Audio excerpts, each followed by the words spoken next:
Thank you. It's my pleasure to be with you today. I am a child of the 60s. I came of age with Jimi Hendrix and Janis Joplin, Glenn Frey and the Eagles, and Ozzy Osbourne and Black Sabbath were brand new fledgling bands back then.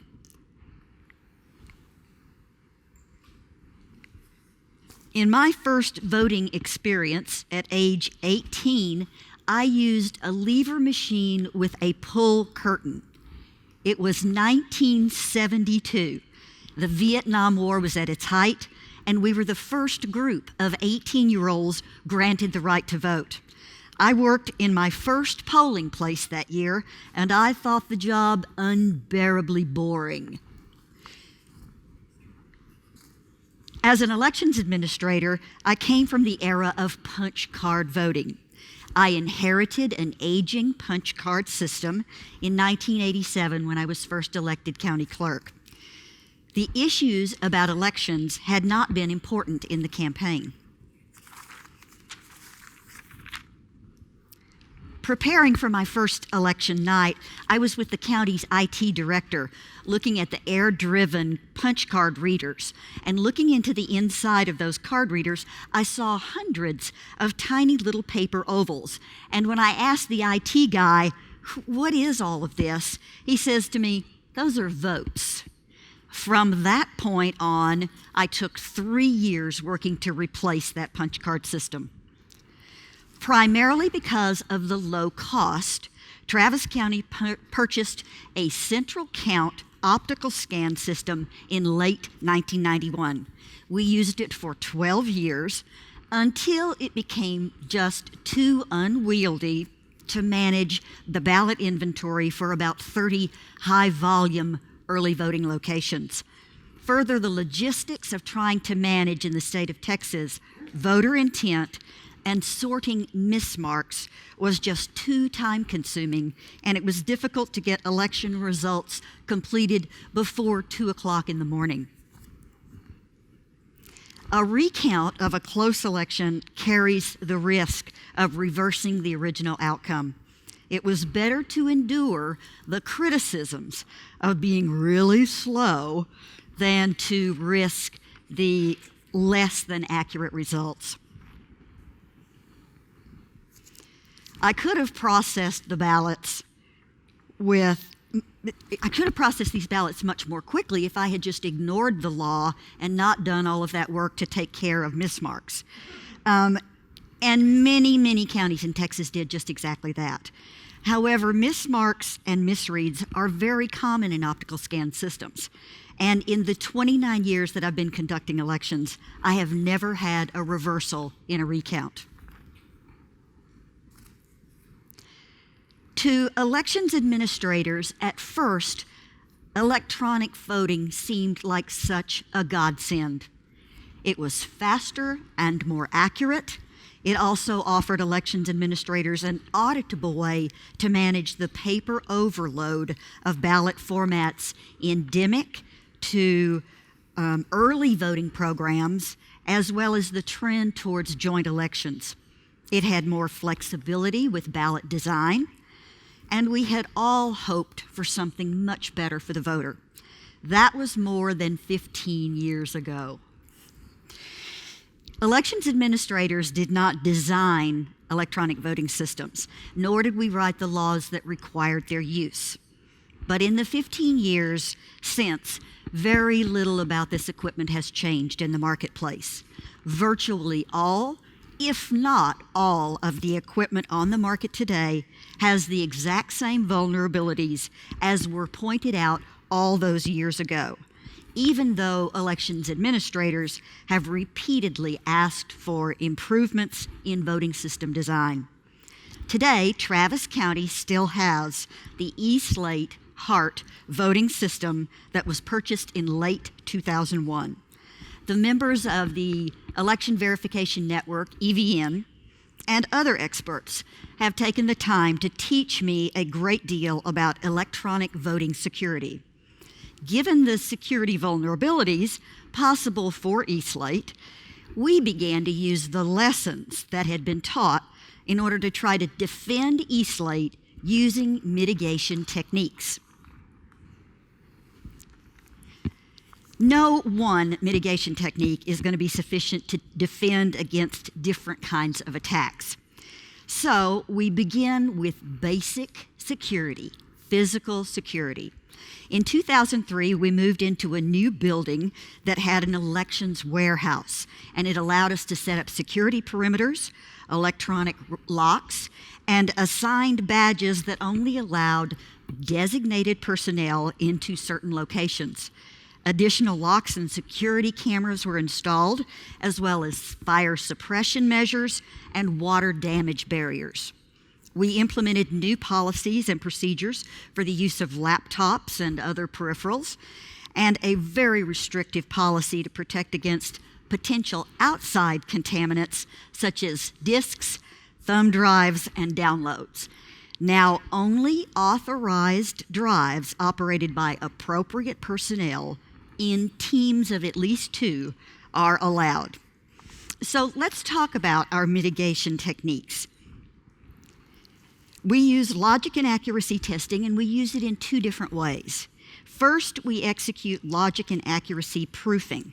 Using stakeholders who are familiar with the names of the candidates and with the measures on the ballots, we review every ballot format for the correct spelling and pronunciation of each candidate's name and for the text of the amendments in both English and Spanish.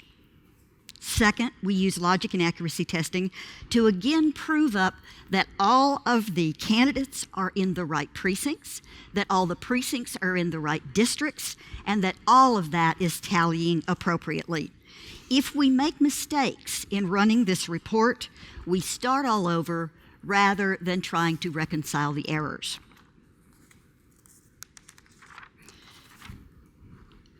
We have worked continuously to try to reduce our error rate and make logic and accuracy testing as worker-friendly as possible. We've taken lessons from our accessibility advocates to make our data entry materials easier to read and track accurately. For example, we've increased the font on the Excel spreadsheets to reduce eye strain and the risk of entering interposed digits. We found that election workers were more energetic and felt less drained when they could move through the testing in smaller segments, say 50 lines at a time, rather than trying to complete an entire ballot format. And we used teams of 3 people to try to perform the data entry. One person types the entries, while the other person calls out the number they're trying to enter, and a third person checks the accuracy of the entry.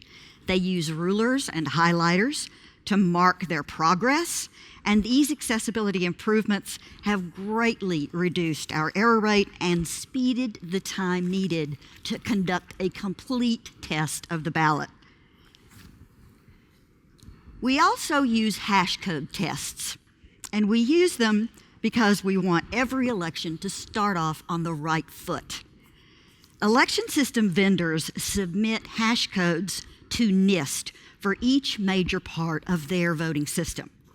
We test approximately 100 parts of the Eastlake voting system, so it's not just done one time. We download, however, a hash master rather than use a vendor-provided disk.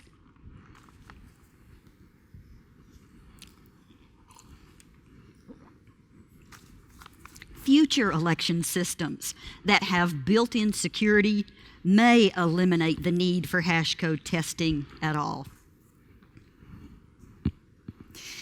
These testing and mitigation techniques are necessary for basic system security, yet they do not answer all of the possibilities for a security breach.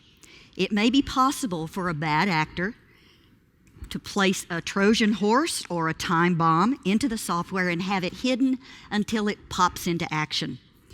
Other mitigation techniques won't reveal this kind of security breach, so another kind of technique is needed. We may not be able to prevent this kind of Trojan attack, but we might be able to stop it if it occurs by using a test called parallel monitoring.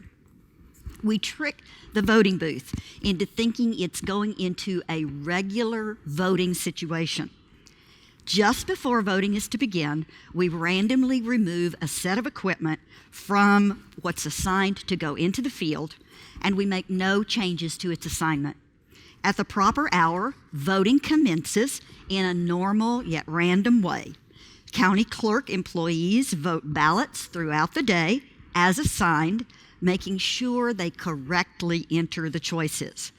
The voting exercise is also videotaped in the event of questions, and parallel monitoring is conducted for all the days of early voting as well as throughout Election Day. What I ask sometimes is it possible that there would be a little less concern about electronic voting if all of our jurisdictions had used these mitigation techniques for electronic voting? Would these tests have bought us a little more time to figure out how to manage electronic voting if we had been able to work together? It's too much water under the bridge now, and we will never know the answer to that question.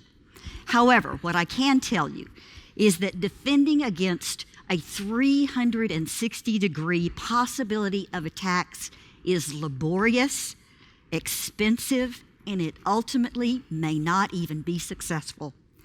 When the news about the VW cheating scandal was outed, I wondered what possibilities that meant for voting systems, and would these techniques, such as parallel monitoring, have caught the problem? Elections administrators have seen voting system development bogged down over the last 10 years, caught up in a slow and expensive regulatory system. The Election Assistance Commission certification program shows recent signs of new life and attention to a faster process. Meanwhile, in the last 10 years, our culture has sped forward. Voters live faster lives, and we use smartphones and the internet as second nature. The not so well-intentioned have also become more advanced and have brought computer security issues to even higher levels of sophistication, especially in elections. And in the meantime, elections administrators struggle to force old technology into newer practices to meet the needs of today's voters, who demand vote centers, retail early voting, and electronic overseas balloting while we try to protect the integrity of the count. We refer to this photo as I Survived T4, the terrible tally tape test, which took 5 days and hundreds of staff hours to complete. Now, zero tapes and tally tapes are commonly used to prove that voting equipment has no residual tally totals left on it. Zero tapes are traditionally printed out just before polls open to prove that we're starting at zero, a very simple security test. Similarly, tally tapes were printed at the Election Day precinct voting locations just prior to transport to the central counting station location to establish how much the vote was at that particular location. And at the end of voting, the tally tapes were posted to the door of the precinct polling location for interested citizens to view. Travis County no longer uses precinct polling locations. We use vote centers. And let me tell you why. It was because of a bad redistricting experience and a court-delayed primary. Now, what is the difference between precinct voting and vote centers? In precinct voting, only the qualified residents of the neighborhood precinct are allowed to vote in that neighborhood. While in the vote center model, any qualified voter of the county may vote at any one of the vote centers throughout anywhere in the county on Election Day. All of the ballot formats are available in every one of the vote center locations, and it's very similar to early voting if you know what that is. Now, what happened to the problem was that we had to go to vote centers because in redistricting, 96% of the polling places had their boundaries redrawn, and almost every location had a new polling place. In a state that required you to be in the proper location in order for your ballot to count, we would have had rampant disenfranchisement within the primary election. We could not allow that to happen, So what we said was, we're going to go to vote centers. Now, because the database in vote centers is now so extremely higher than just the little neighborhood precincts, we ended up having to run a much longer test. So with this test, and Dan, could I get your help here? Now, what used to be a simple security test looks like this. This is one of 15 rows of the simple security test proving there are no residual totals on the machines.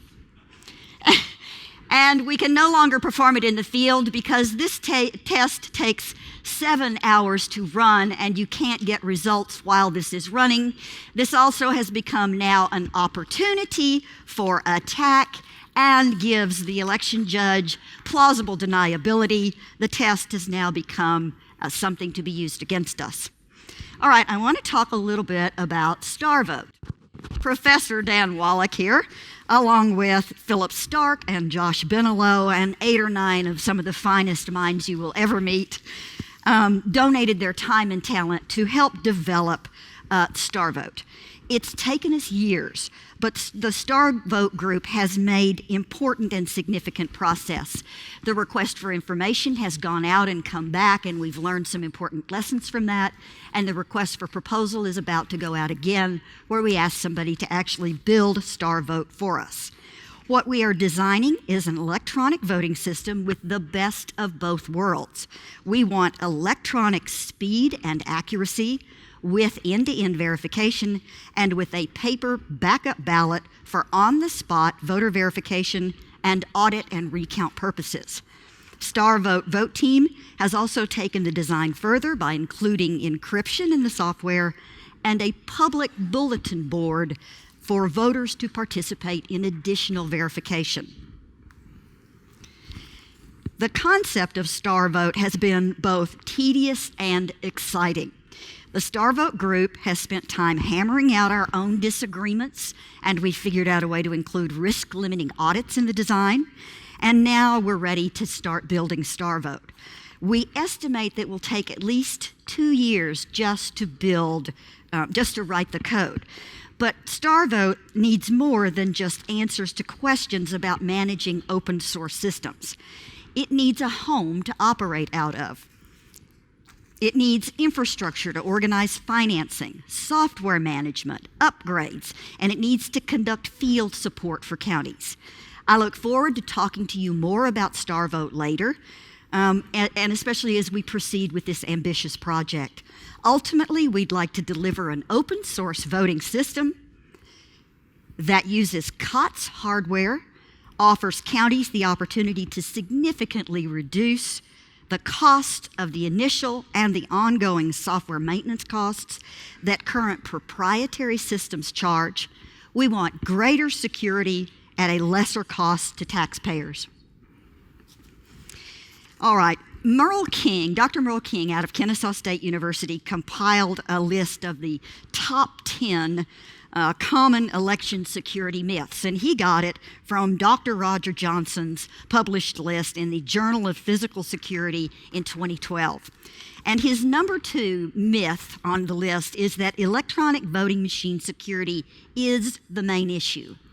No. The reality is the main issue is having a healthy security culture in elections. The fact that current electronic voting machines have little or no security built in really is part of a weak security culture where manufacturers are not held accountable for making secure machines.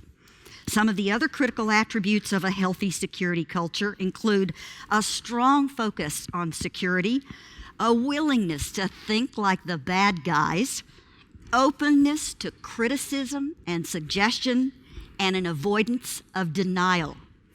And that's where this group can be of so much help in the future. StarVote is a good example of the positive step forward we can take when we work together in elections.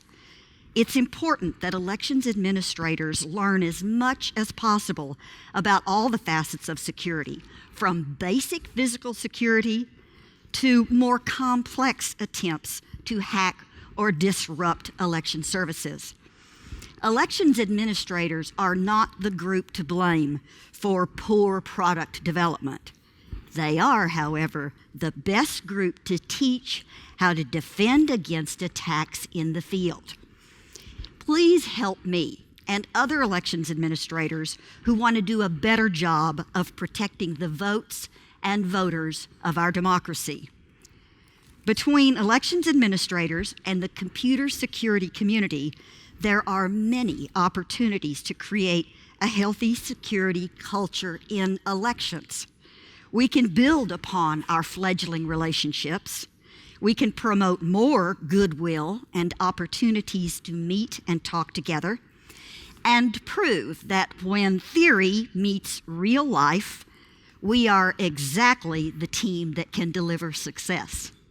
Thank you for listening to me today, and for those of you who have helped me, thank you very much for educating me about the culture of security.